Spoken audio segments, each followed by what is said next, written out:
verifying centric relation and vertical dimension. And we're going to do our try-in. And what I noticed is that even though I used that jig, I must have been canted a little bit with that Coy's face bow. So I saw this going up a little hill. So we want to correct that a little bit. Also, when he would speak, he had a kind of a slushy S sound. So there was something about the way I had set the lower teeth that, that was causing that.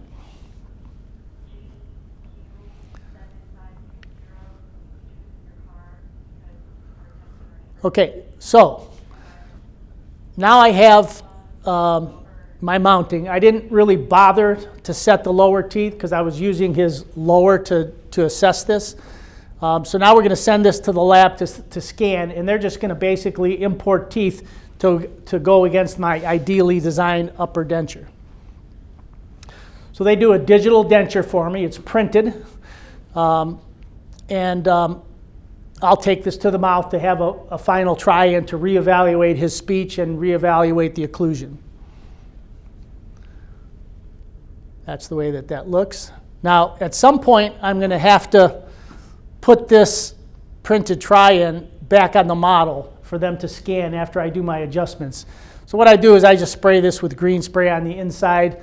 I put it on the model. I see where it's binding. I kind of grind away until it seats. And in this, I ended up actually cutting off the flanges because he had really deep retromylohyoid areas. But before I do that, I try this in the mouth so that it's very stable and I haven't, made space and created instability of the prosthetic. So here's our try-in. We're going to use PIP to make sure it's seating all the way. It's not creating pressure spots. We're going to adjust the occlusion. We're going to measure the vertical dimension again. And we're going to have him go through his speech sounds. He's still a little slushy. And so at that point, I'm determined I just need to bring those lower incisors up a little higher because he was kind of class 2-ish, I think, with his natural teeth. 44, 44, 55, 55, 66, 66. So you hear that slushiness? Judges, Mississippi. 1, 2, 3, 4, 5, 6, 7, 8,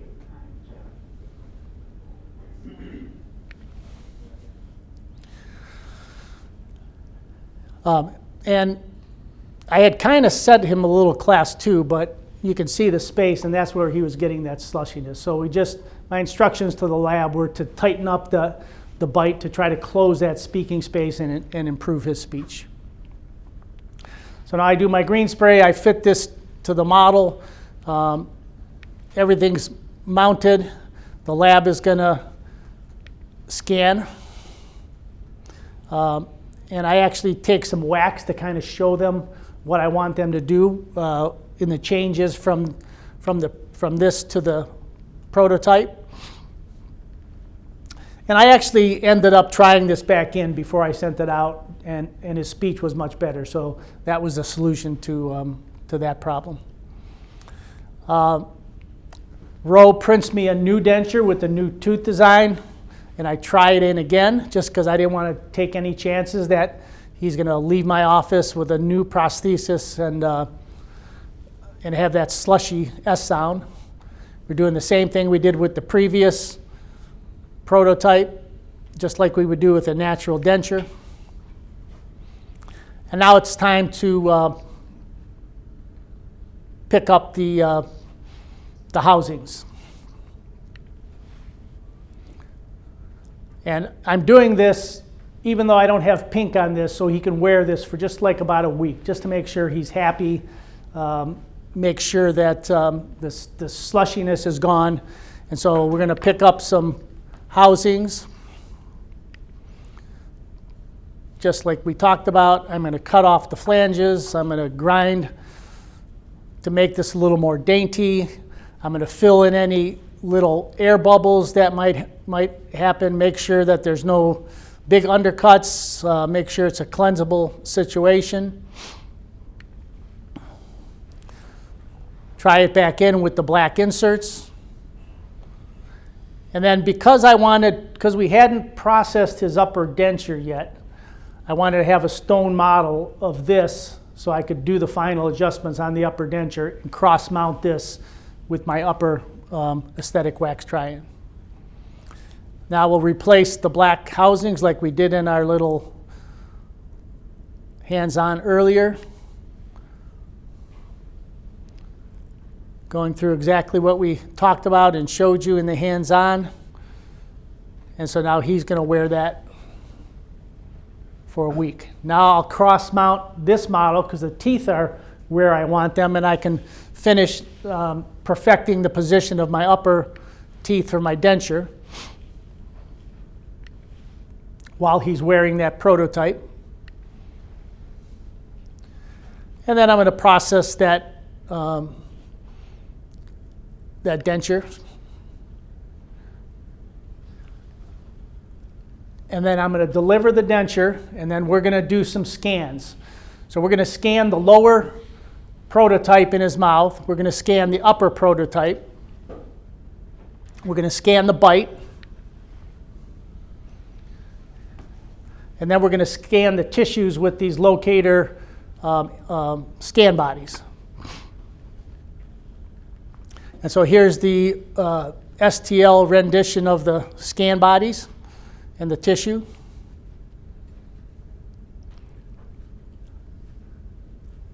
And the 360 scan of the prototype.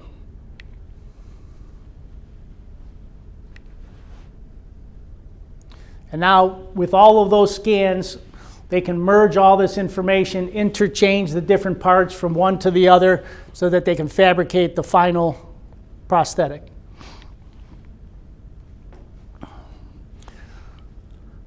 There's the final design of the final LOCATOR Fix with the housings right where they should be.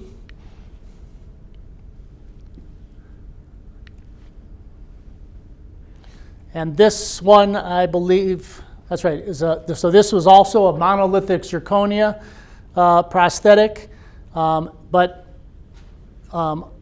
this one we weren't going to pick up in the lab. I didn't put the struts on this one. I wanted to see what I could accomplish doing an intraoral pickup. So you don't have to do what I did in the lab. At this point, I was trying different things, and probably still try some different things. Did you have a question? No? Okay, I thought you raised your hand. I was just wondering, like, you talked about good bone, and I see a lot of lower examples, but are you advocating the fixed locator for the maxillary? And how much trouble are you having with the maxillary sinuses, or is that where the teamwork comes in and you let the oral surgeon deal with bone grafts? There Yes. quite a bit of failure on maxillary lifts. No, yes, certainly LOCATOR Fix is indicated for maxilla just as much as it is the lower. You can't do it right away, but you're going to have that heal for a while, aren't you? Yeah, I would be less inclined to do an immediate load. What steps would you do? First, do like a immediate and regular denture and leave them there for like 6 Yeah. months and build the implants underneath it. But I'm sure now that you asked me, I'm going to do an immediate load on the upper soon. I'd like to hear the results. Okay. All right, so final monolithic zirconia prosthetic. And